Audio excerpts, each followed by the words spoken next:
Om Sahana Vavatu Sahanau Bhunaktu Sahaviryankaravavahai Tejasvinavadhitamastu Ma Vidvishavahai. Om Shanti Shanti Shanti. Samasta Jana Kalyane Niratam Karunamayam Namami Chinmayam Devam Sadgurum Brahmavidvaram. Om Tachayora Prunimahe Gatum Yajnaya Gatum Yajnapataye Daivi Swastirastunaha Swastirmanushabhyah Urdvam Chikatu Bheshajam Shanno Astu Dvipade Shanchatushpade. Om Shanti Shanti Shanti.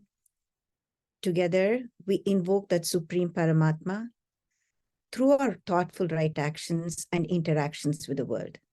May you, Paramatma, guide us all, in spite of our shortcomings, to Swasti, a state of ease and balance. As we partake in the medicine of life experiences, let us be open. May our mind not be a stumbling block, and may we learn and grow through life's experiences. May you, Paramatma, shower your auspiciousness, not just on all humans, but on all creatures as well. May we transcend all obstacles and attain peace, serenity, tranquility. So in the last session, at the opening session of this Purusha Suktam, we looked at the meaning of the 4 topics of this text that we are going to study, this ancient hymn, which is found in all 4 Vedas, but the number of mantras might vary, the sequence might vary, but it's so popular, it's found in all the 4 Vedas. And the one which we are studying is the Yajurveda version with 18 mantras. And so the topics are Purusha. Who is this Purusha? Or what is this Purusha? Should be the question. Secondly, this Purusha itself, himself, herself, but actually itself, through its powers, brought out a sacrifice, made a sacrifice, and that is called as yajna. By this act of yajna, what did it bring forth is this srishti, this creation. And in this srishti, the human, forms the intelligent people who are given the responsibility of taking care of the rest of the things. And so how should they work together? How should they maintain the order so that everything else is taken care of, is addressed as a last topic in the Samaja Sangatana as well. So we'll see all of that. And we also saw its utility and benefits of learning the Purusha Sukta at various levels. I mean, that was the beauty of it. We not only see that it's used for chanting, just mere chanting itself quietens the mind, and proper chanting has the benefits of pranayam. It is used in our Shodasha Upachara Pujas, the 16-step puja that is done regularly, as well as in ceremonial bathing of the Lord, the Abhishekas. And it's all can be used for meditation, contemplation, meditation. And that brings our mind from a very extrovertedness to a subtler level as well. That's a benefit of doing these upasanas. And most importantly, we will actually understand our true nature if we delve into the meaning of this Purusha Sukta. And we also saw that Vyapakatva Samanvata is the very purpose of the study of Purusha Suktam. That means we cultivate an expansive vision, and acceptance comes to us at all levels so that we exist on this earth, making our life a blessing for ourselves and a blessing for others as well. So you see, the beauty of these Vedic mantras is that, at a superficial level, yes, they convey some beautiful teachings, but as the more we contemplate and delve into the depths, we discover profound truths. And ultimately to that supreme truth, which is the Tattva Jnana, the essence of our nature, essence of this world that we see, essence of that entity we call God. That is clearly shown through this study. And not only that, what is the use of just knowing the essence? We are transacting in the world most of our waking hours. So how do we actually relate to people around us, to things around us, to the objects around us? That vyavaharika prayojana is also given. So that practical utilitarian essence is not separated from this ultimate message as well. They are very closely intertwined. So that's why, when you say Vedanta, which is all this that we're studying, it's the most practical thing for us to live peacefully in this world. That's why it's so important that we study and get this knowledge ourselves and start feeling comfortable with this. So the Hindu life practices, when you see that, there are usually 3 levels of understanding. Okay. So most people are at the superficial level, where we see many rituals, many forms of God, and then so many differences and divisions and of various practices too, not just in what we see, but in the practices as well, and the many sources of knowledge too, and feel like these paths are all mutually exclusive. Okay, they're all different. This one follows this one follows that. Everything feels so different, divisive at this time. Mostly this is what we perceive. But then what happens if we delve even a little bit deeper, we see that there's a symbolism behind every act that we do, every murti that we pray to. And not only that, this underlying foundation of scriptures also, we'll see that as well. These Vedas are bringing us some 2 very important messages. One is the dharma for a harmonious living, and through that, understanding our true nature, that Brahman. These are the 2 main topics of the Vedas as well. So we start seeing that too. And of course, at the deepest spiritual level, we see that all these paths, no matter which religion people belong to, no matter which country they belong to, all the paths are taking us to understanding our true nature. That truth, which is no different from the world around us and that entity we call God, as well as our own essence. So now if we can live with this understanding and this wisdom of oneness, life will become just a loving service to everybody. And our life will become a peaceful existence on this earth as well. So this Purusha Suktam that we're studying is definitely for cultivating that expansive vision and living with each other in a harmonious manner, accepting everybody's place in this world, everybody's role in this world. So that is what, this Purusha Suktam is about. And we got that sort of a glimpse last time. Now, in this session, now we should clearly understand what is God? Who's God in this Hindu faith? We should have some idea about that. Because if we want to talk about this Purusha, it is that God we're invoking. Who's God? And then who is the one who got this Purusha Suktam, who got this, hymn? You can say composer, but we know in Vedas there's no composer. But who was the one who saw it in the seat of meditation? Who's the seer? And who are we invoking in this Purusha Suktam? This deity, this Purusha. Then we'll see the meaning of this word Purusha. And then we'll see the first 3 mantras. Sorry, I didn't mention the first 3 mantras of Purusha Suktam. And most importantly, what does it mean to me in my life? The implication of understanding the meaning of this first 3 mantras, we'll see how we can make it practical for us. Okay, all these things we should, understand through this study today. Now, what is God in Hindu faith? So if we look at anything in this world, okay, anything in this world, let's again, and I love this example of what I think of a pot of milk in the house yesterday. Pot of milk is gone today, but I see yogurt, I see butter, I see cream, I see ghee, I see, even chas, in different containers. And if there was only 1 big gallon, of milk yesterday, everything must have come from that. Right? You infer that. So if there is an effect, there has to be a cause. If there is a book, it has to come from somewhere. If there is this computer, it has to come from, say, iPhone, somebody must have made it. Material must have come from somewhere. So every effect will have a cause. And when you see this infinite creation, we should wonder, It's not just that everything just evolved. Who was there? An intelligent principle has to be there. It's not like a human there. I'm not talking about that, but an intelligent principle has to be there behind this incredible creation. And that intelligent principle has to be one with omniscience and also must be all powerful. That entity we call God, but we understand that God at different levels. This understanding should be very clear in us. So, first of all, in the beginning of creation, the Hindu scriptures say that there was only pure consciousness as existence. It was just, I'll give you some comparison afterwards, which will bring these points home to us. But let's right now, what do we think? Who's God in Hinduism?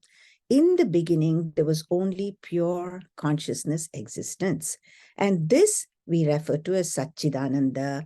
We refer to as that supreme existence, consciousness, infinitude, bliss. That's all there was, with nothing before that, okay? But we also, with even science for that matter, if you look, to compare, yes, they've gone up to Big Bang, but they don't stop there too. They want to know what is the cause for Big Bang, because nothing can come from nothing. So what was there before Big Bang? They trying to find. Yes, they're coming with quantum physics. They're coming with, string theory and singularity and all that. If you study in science too, they're all looking into it. The only thing our rishis said, not only is there this Big Bang of matter and energy, but before that was an intelligent consciousness principle. This is where, Vedanta and science is so close in every other way, I'm telling you. And it's amazing that our rishis could infer all these things without instrumentations outside. And that's all because they were able to meditate, contemplate, go inwards, understanding their own true nature and the subsequent things within themselves. They could say, this is what's happening in the universe too. Can you imagine? It's amazing. So anyway, there is this Satchid Ananda Brahman just existing at the beginning. And then what happens? That same Satchidananda Brahman has powers. Powers which can be dormant, can also start exhibiting. That power in our Hindu scriptures is called as Maya Shakti, Prakriti, Pradhana, all these things. That it has the same powers. It's like you and me sleeping, okay? And then who knows what powers we have. But the minute we wake up, we think of all these things right away, our powers start manifesting in the sense, I'll go brush my teeth, I'll go take a bath, today I have to do this, today I have to do so many things. There's so many powers in us. But at the time when we're sleeping, nobody would know that. Just like that, Satchidananda Brahman has powers. This power is called as Maya Shakti. And at the point where Brahman, with its power, in our scriptures, we call it Ishvaraha. Ishvaraha, right? And then what happens? The power starts manifesting. And this is exactly what happens in the beginning of creation after Big Bang, happened. And then you see that there is so much of potential in a subtle form, right? It begins in a subtle form. There are molecules and atoms and a lot of, tremendous forces of, energy, collision, all these things are happening, but everything is in a subtle form. That subtle universe, it's the same power now exhibiting as all the subtle energy, subtle matter in our scriptures is called as Hiranyagarbha. Remember, there's only one cause. It started as that consciousness, its powers, and now manifesting in a subtle manner that is called Hiranyagarbha. And now the same Hiranyagarbha, same thing which is happening even in science, which is explained, then starts forming, or in the language of science, gaseous particles move at tremendous speed. They collide, they come together, molecules start forming, hydrogen, oxygen, as we now know, and slowly start all the visible things, the planets, the stars, then the water and life forms. Everything comes into place. Once it manifests as this creation as we now know it, which is available to us, the totality of this is called as Virat Purusha. So now you see, at all levels, it's that same one truth. So God is all this. Nothing is excluded. Nothing. So in a very beautiful, poetic manner, the same thing is expressed in our Vedic language. They call it in different, giving it different names. And actually, if you see, even in science, I just brought this because it's so close to what we also understand, the scientists have understood. So in the beginning, there was a rapid inflation, right? Big Bang, that's how it happened. And then what happens? A lot of subtle energy at some point, and then everything was sort of, you couldn't really recognize anything, couldn't pick up anything. All of a sudden, there's so much expansion with all kinds of, galaxies and planets and everything happening. And then comes a visible world afterwards. So this is this Big Bang expansion. Our rishis could infer all this. The rishis then said, okay, you're focusing on matter and energy. They're not arguing with the scientists. So we are comfortable with whatever theory of evolution you want to say. Because in our mind, we are, yes, everything is now matter and energy manifesting here, but there is consciousness as well. What is it that gives this matter, here, with all its energy, electrical movements, chemical reactions, everything is happening in our body. But what is it giving that life, that consciousness? Our rishis understood. Whereas science is still trying to go there. Many scientists are now, accepting or trying to delve more into that and try to come to some understanding. Some, of course, still will, have their opinions, but this is where we are. Our rishis were the greatest analytical scientists, and their instrumentation was their own mind. Okay. So how beautiful it is. If you look at this, you see a beautiful tapestry here, right? You see humans, you see animals, you see plant life, you see earth, you see rivers, so many beautiful things. But when you really look and see how a tapestry is made, it's all these beautiful threads woven together, different colored threads woven together. But then if you go and try to understand where did all these threads come from, it's from that one source, cotton. So now this universe is like that.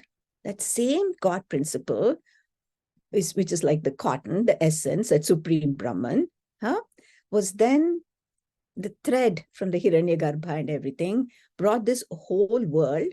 And we are those individual pattern, including animals, humans, inert things as well. So there's nothing which is separate from that supreme truth.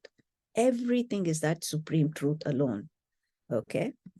So now, having understood who God is now, so now our idea of God should be very clear. At all levels, it is this one Brahman alone. Its powers manifesting in either in the subtle form or in the visible, grosser expression. Everything has come from that one source. We call all this as God Purusha. Okay. And when it manifests, it's called as Virat Purusha. Okay. So right now in our guts, we should be saying, where is male, female gender here? If it is that infinite consciousness, existence, where is male? Where really, we have to be very clear about this right from the beginning then. Okay. Okay. Who are, sorry. So who's this composer of this? Because every time we see some song or some type of beautiful prayer or something, we like, who wrote this? We ask, don't we? So our rishis, as I said, got it through their intuition in their seat of meditation. Here it is said, the one who's composer of this Purusha Sukta is that Lord Narayana himself. Asya Suktasya Narayana Rishihi, it is said. Narayana himself, or you can say there must have been a rishi whose name was Narayana. Rishati Janati is a rishi, the one who sees in their seat of meditation, understands, and is able to bring it out, is called as a rishi. Okay. So these are people of Vedic mantras. And just like we say, Vishwamitra ji is the sage of Gayatri, mantra composer who saw this. There's for Ganapati Atharvashisha is Ganaka Rishi. Like this, it is Narayana himself is a rishi. You can take it as Bhagavan or a sage whose name was Narayana as well. Then who do we invoke in this? Who are we worshipping here? This deity is this Virat Purusha.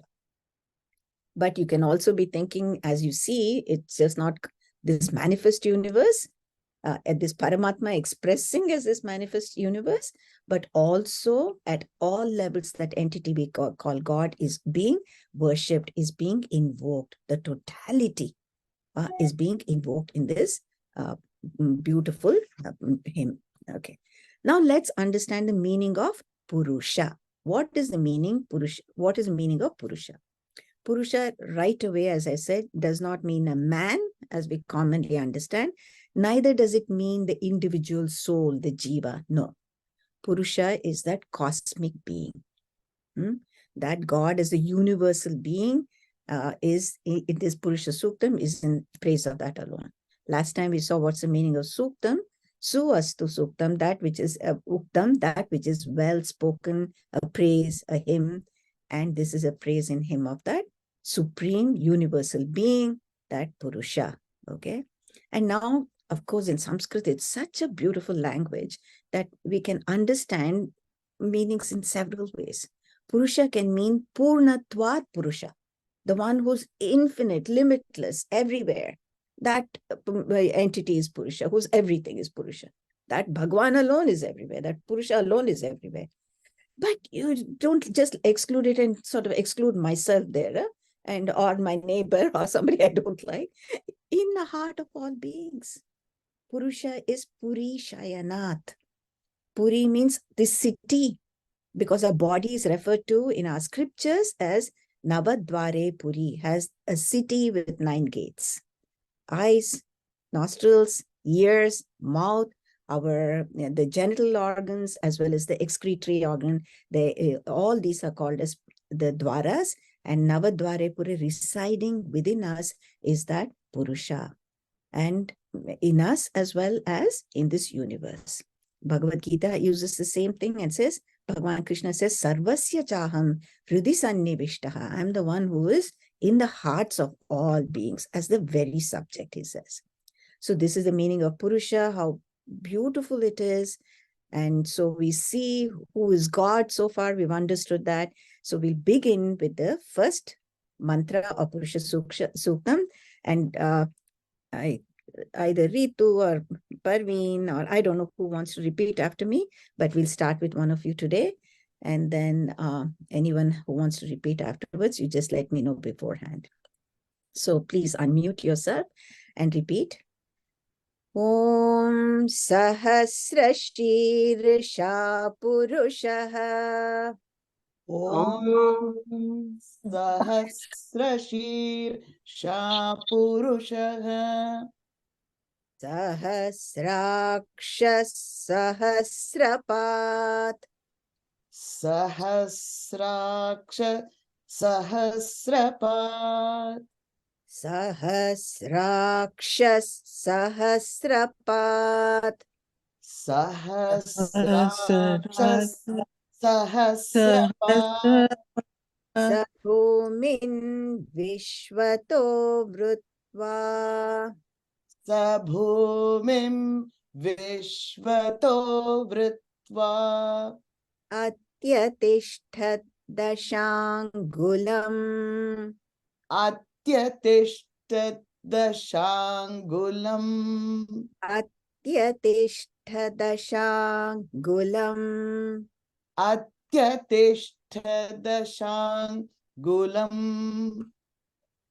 Om, I'll just recite that. Om Sahasrashirsha Purushaha Sahasrakshas Sahasrapat Sabhumin Vishvato Vrutva Atyatishtat Dashangulam.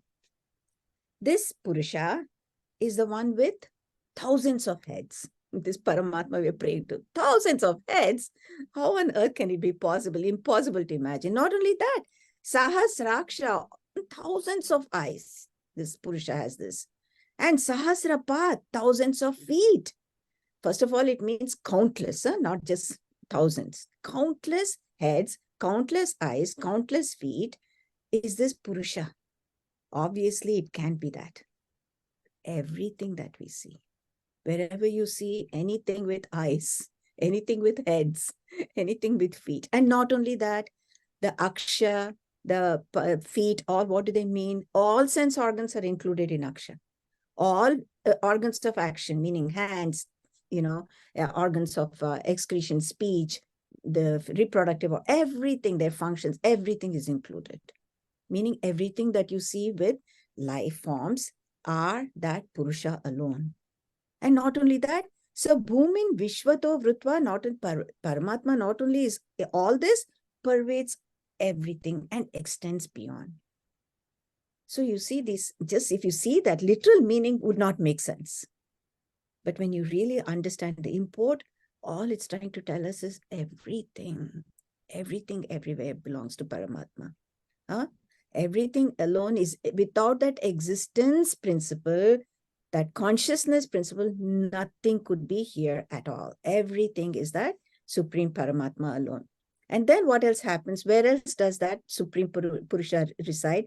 Atyatishta Dashangulam. He, not only in the 10 different directions, right here is the Purusha is residing. Where? Within our own hearts is one interpretation. Not only extending in all the directions, but also within our hearts.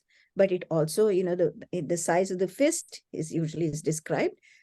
So within that heart, the Paramatma is residing. But Dashangulam is interpreted differently in different texts. It can mean the 5 great elements as we now know, the space, air, fire, water, and earth, as we know it now, and also as they existed in the subtle form before they manifested as we know it as well.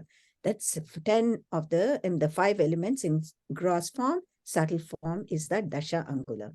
And Dasha, again, some people say it's the Maya Shakti, the 5 elements as we know it, plus our inner equipment, which is, they divide it into mind, intellect, memory, as well as the ego. It doesn't matter. Everything is included.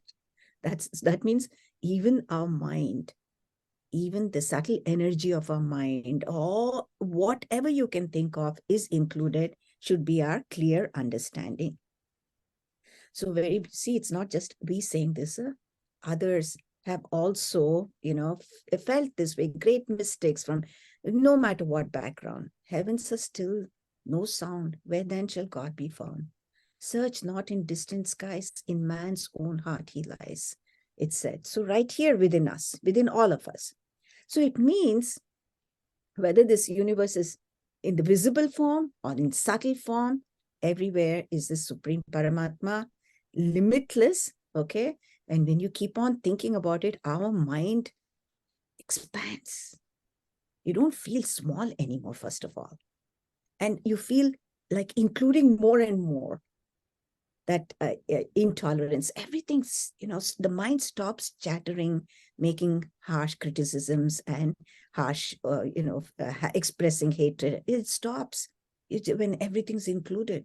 Okay. So of course, in our great Upanishad, Ishavasya Upanishad, the first starting line is itself is that Ishavasyamidam sarvam yat kinchit jagatyam jagat tena tyaktena bunjita ma grudakasya svidhanam, it says. Beautiful Upanishad. And to an extent, we have this vision with our family. We feel like, it's not me. When you say, who are you? What do we say? Oh, yeah, this person's, spouse and the mother of this one or grandmother of this. We include more and more child, daughter of this person. So already we have a larger vision with our family and great people who work for country, who are, men of realization. For them, everybody is their own. Sarva Bhuta Hite Rahataha, or constantly engaged in the welfare of all, because they made everyone part of them. So this is the implication as we study the meaning of this. So what we understand, I am not only, this Virat Purusha is not only in me, everything in me belongs to that Purusha. It's like I'm the head of a large company, so the resources of that company, I can use it to, do a lot of good. You belong to an organization, see your strength. When we isolate ourselves, we are like that scattered clouds, which brings no rain, Lagan movie, okay? So we are like that. At a practical level, you identify greater is our strength. Our vision expands. Our mind quietens. Our mind gets purified. So Bhagwan is a support, substratum of everything from an individual point as well as this universe. Everything is this Purusha right here in the heart as the seer, we call it, Sakshi in our heart, substratum of this universe. That Purna Paramatma is this Purusha as well, dwelling in us. So now the second one, okay, so who would like to unmute and repeat, please? Kiran Nath ji, you are the one. Okay. Kiran ji, can you unmute, please? Okay, she is not. So let's, Parveen ji, maybe you. Oh, no, Ritu. Okay. Purusha evedagam sarvam. Purusha evedagam sarvam.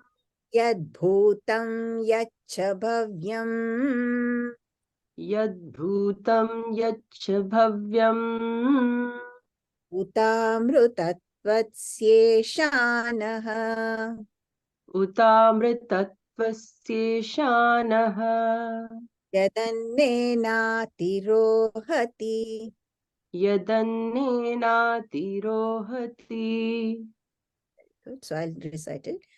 Purusha evedagam sarvam yadbhutam yaccha bhavyam utamrutatvatsyeshanaha yadannenatirohati. So now further, where is this Purusha? Again, look at all the great astronomers. Everybody has come to we are all from that one source. Whether it's the nitrogen in your DNA, the calcium in your teeth, the iron in our blood, the carbon in our apple pies. We are all made of the interiors of collapsing stars. We are all made of star stuff, meaning all of us have the same, so recycled material we all are, okay? That's the one thing you can be very sure about.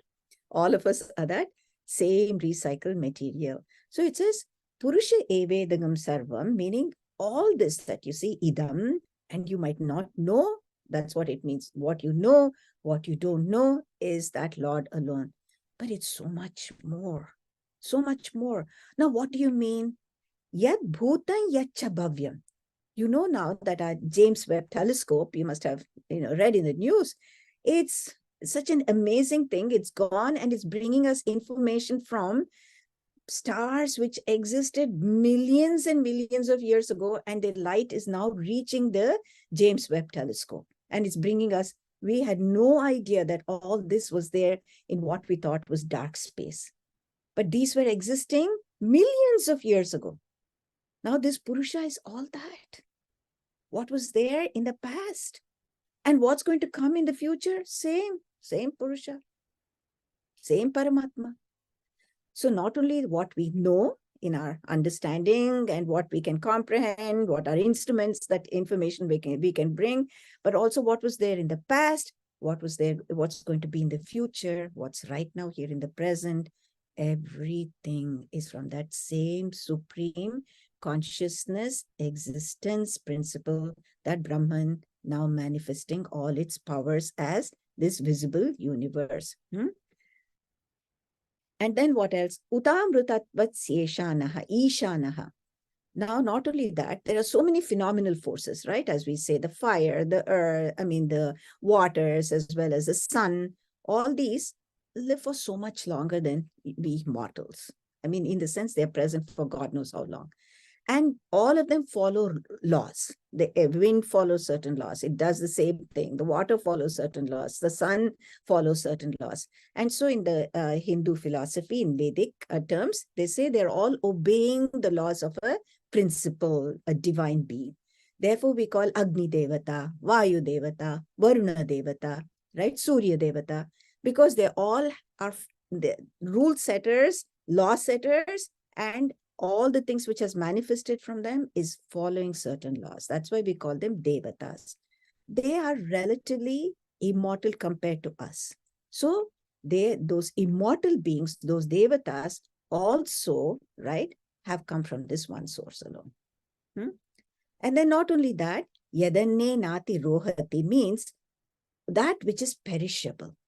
Anna, the one which is sustained by annam, all of us here, all living things, whether it's plants, animals, or you and me, we're all, we eat food, we grow with food, we are sustained by food, and when we perish, we become part of the food chain again.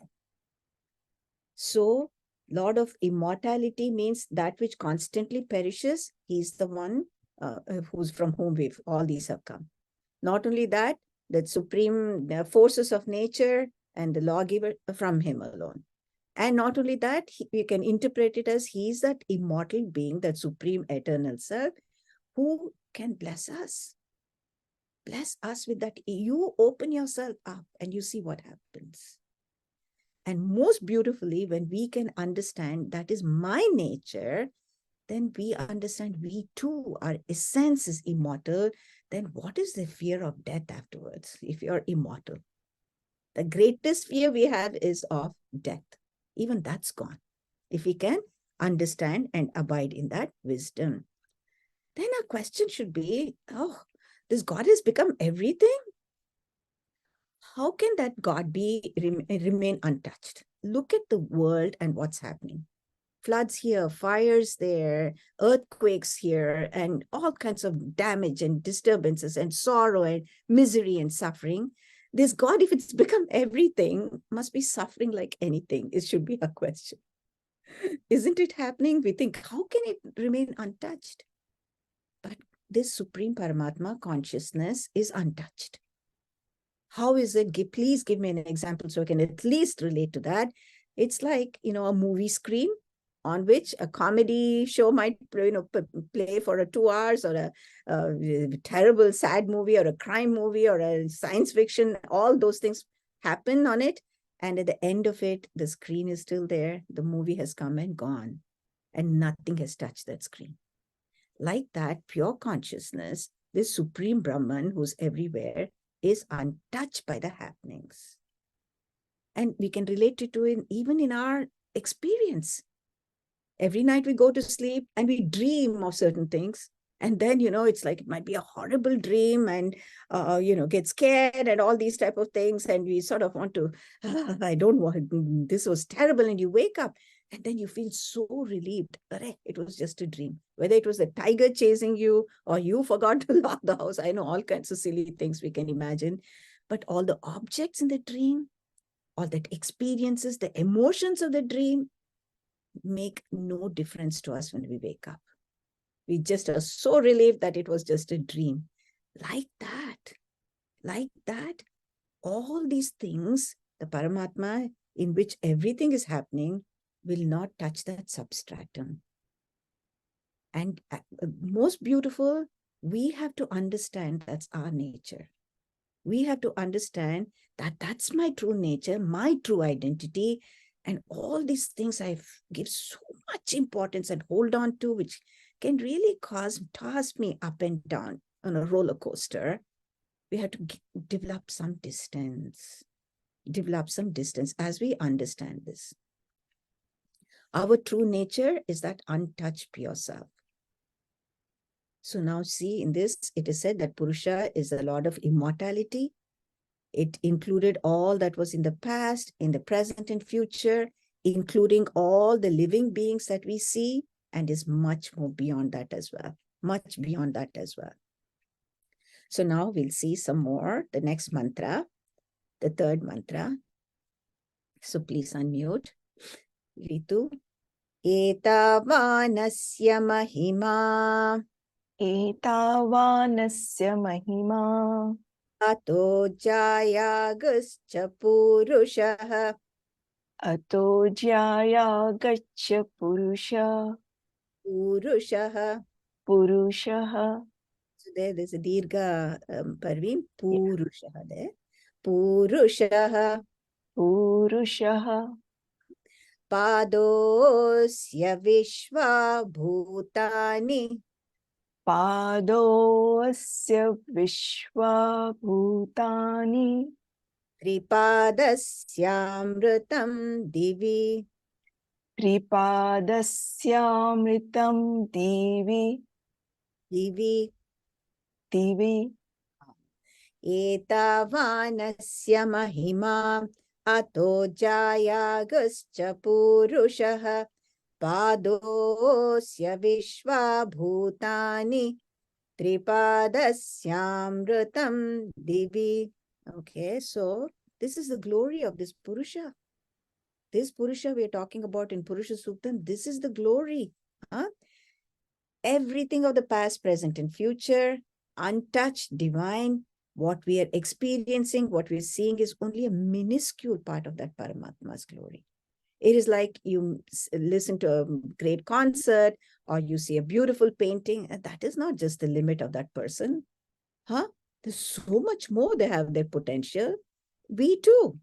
We are at this point in life exhibiting only a very limited potential of ours. Limited potential, because the more we identify with our true self, the less and less barriers we put, mental barriers we put in within ourselves, so we can express more and more and bring out more beauty into this world, in our life. This is what it means at our level. This is the implication of this beautiful mantra here. So, Etavanasya Mahima, this much is his glory, what you have just heard. Ata Jyayancha Purushaha, much more than this is his Purushaha. The entire universe, right? This Vishwa with all its creatures is just a quarter of that Paramatma. Meaning quarter also is just a figure of speech here, just to convey something. Tripada is unaffected.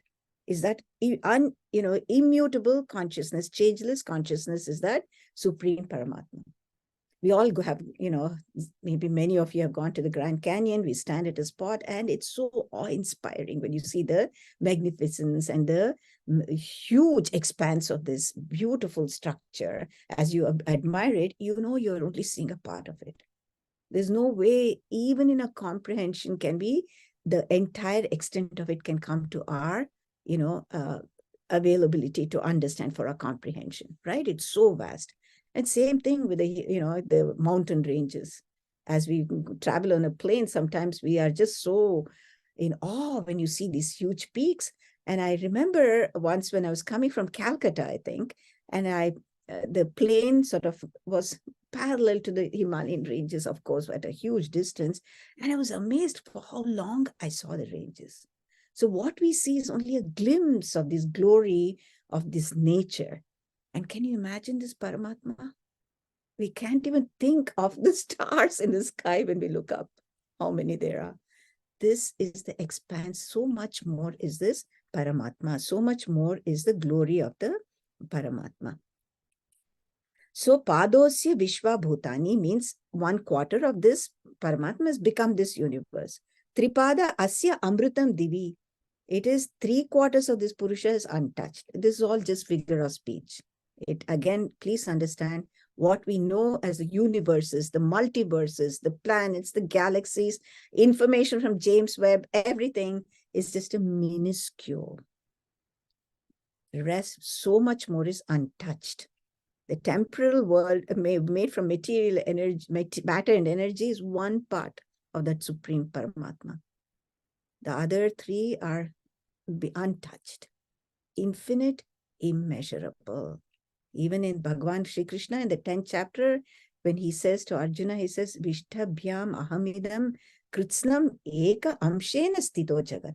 And just a small part of me is what all I've explained to you now, is what Krishna says there. So 3/4 extends beyond. 1/4 is manifesting again and again as this universe. And as we saw, pervades all the things that which are sustained by food, and even inert things is sustained by this Supreme Paramatma alone. And again, another beautiful way, quote by Carl Sagan, as we delve inside in our understanding, in our meditation as to who we ourselves are, he said, this is a way for the cosmos to know itself. We are the way. This is what our rishis did. Delving deep in the seat of meditation, understanding their true nature and all the functionings of all the instruments, the brain, the mind, the intellect, all those things, they understood this is what's happening outside as well. Cannot, because we are all one. This is how we have, they came to these conclusions, which are just amazing, amazing. Now, for us, the question should be, how do I apply this in my life? This knowledge that I got, what does it mean to me right now, where I am? Now, at the deepest level, you see that Purusha, that existence, life-giving principle consciousness is this Atma in us, giving you and me life at this very moment. That pure awareness, which is with us at all times, because of which you are able to hear, able to understand, I'm able to speak, move my fingers, people are able to recite. All these things are happening in that pure awareness. Without that, nothing can happen. No movement, nothing can happen without that life-giving principle, consciousness awareness. And yet, untouched by anything. Consciousness is untouched by what the mind's chattering is going on. This voice, my box might be saying all these things. Eyes might be saying, untouched, bringing all information, nothing happens to it. So what happens as we even start understanding this Advaita nature now. Now this is Advaita. I and that pure consciousness, which is everywhere, am one. That pure consciousness, the substratum, that Purusha we are talking about, I are one in essence. Then what happens as we deal with life, more than reacting to situation, become more and more responsive. And in our thinking, balance comes, more and more calmness comes within us, and then comes that equanimity within us at all times, as we become those sthita prajnas of the Bhagavad Gita. Now, if you want to look at it as the Vishishta Advaita part of it, as I'm a part of this totality of that whole. It's like, then again comes so much strength. I'm not a single soldier. I'm part of a huge army. I'm a part of a huge, a corporation, a large organization, social organ, it doesn't matter. Look at how much more we can work together, make a difference, what abilities we have. This is when we understand that I'm part of this totality. And when you're part of this total, all of us are in this. How can you hate another person? How can you insult? How can you hurt? Huh? And it's like, cutting off my own limb if I do this. If my hands are a part of this physical entity, how would I want to hurt this or my eye? No. So you see the understanding that comes if I say, I can only understand that I'm a part of totality. But then you see, look, in life, we can only have a Dvaita Bhavana as we transact with each other. That's different from me. An animal is different from me. Another person is different from me. So this is the Dvaita Bhavana. But how do I then interact? This underlying unity understanding comes to us. Though there is acceptance, and we understand that everybody has a unique role to play here. And how do I express this? What is one of the most beautiful ways that I can function in this world with each other is through compassion. It's a great quality of our mind. Call it karuna, call it daya. This is unconditional, non-judgmental love. This will happen as we understand the message of Purusha Suktam, see its interconnectedness, and try to bring it in our life. So this compassion is just pure love. And it only brings this empathy and acceptance at all levels. In any situation, what can I do? How can I be of help? And there's no questions asked. You want to serve in whatever way we can, in whichever environment you are. And this quality of forgiveness, you're forgiving yourself. So there's no question about that. So reading this Purusha Suktam, understanding it at different levels, we ourselves gain so much strength, so much that fearlessness comes to us when I realize my nature, right? That independent joy comes. We are not dependent on people, on objects, on situations to keep us happy.